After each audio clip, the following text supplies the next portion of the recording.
Good morning. We are an aging congregation. We are an aging culture.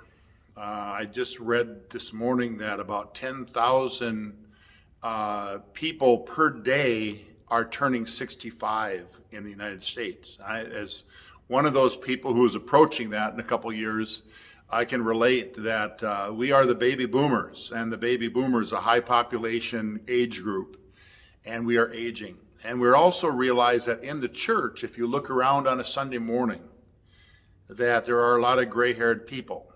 And a lot of people talk about that in kind of a negative tone.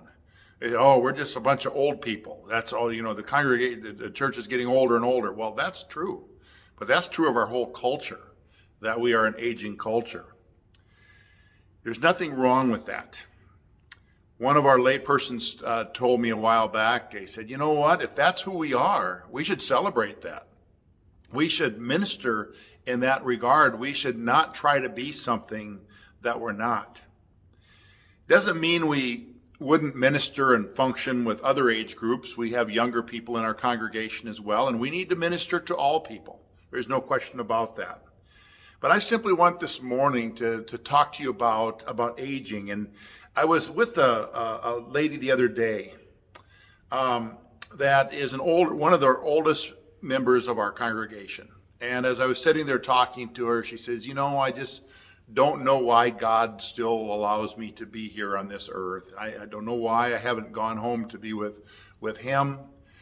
She said, but I feel like there's something that God has kept me here to do. I feel like there's some job, some task, something more that God has for me here on this earth. And I really like that attitude. I like that attitude of an older person that says, there's something more that I should be doing.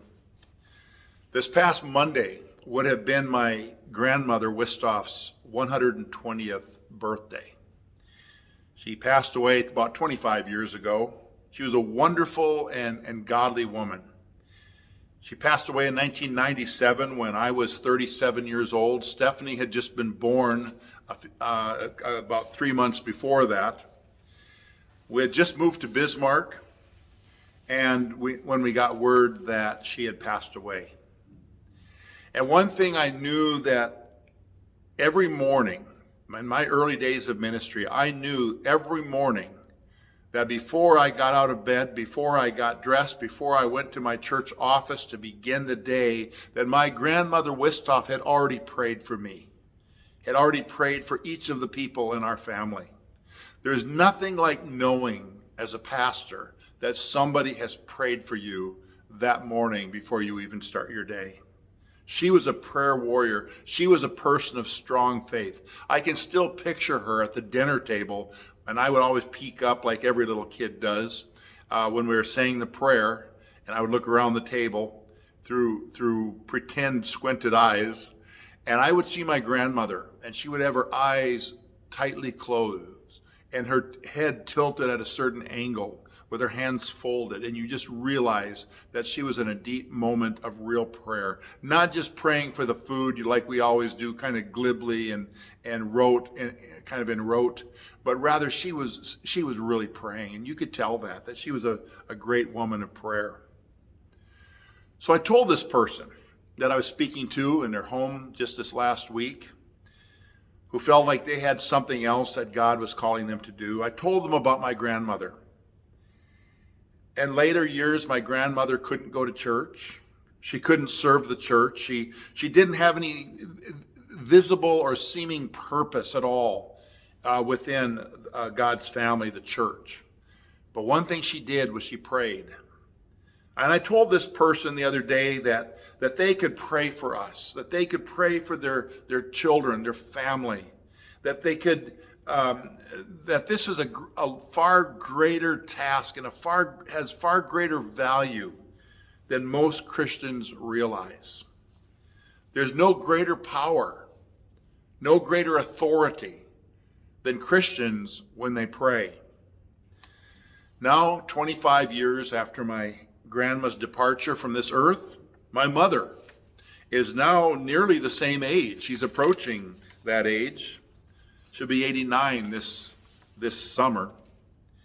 And she was once a great servant of Christ in the church. She led the children and youth. She was the visitation pastor in not too many years ago in the congregation where she serves. And she's not serving the church the way she once was, but she is praying for her church.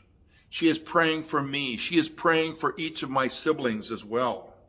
And you know what? She's got a big job, because of the four of us kids in our family, three of us are in ministry. My brother and I are pastoring churches. My brother retired, and now he's pastoring a small church up in North Dakota. My sister is the associate executive minister for the Dakotas, where all of us are in ministry. And my mother prays for us every day, and I know that, and I cherish that more than you can ever believe. So don't underestimate the power of prayer. Don't ever think that the actions and the function of ministry, that is, the day-to-day things that I do, is more important than your prayers for me. God's guidance in my life is so vitally important, and I cherish and I need your prayers more than you'll ever believe. As we plead before God for God's will and for God's mission and God's purpose, there is nothing greater than those prayers. God bless you.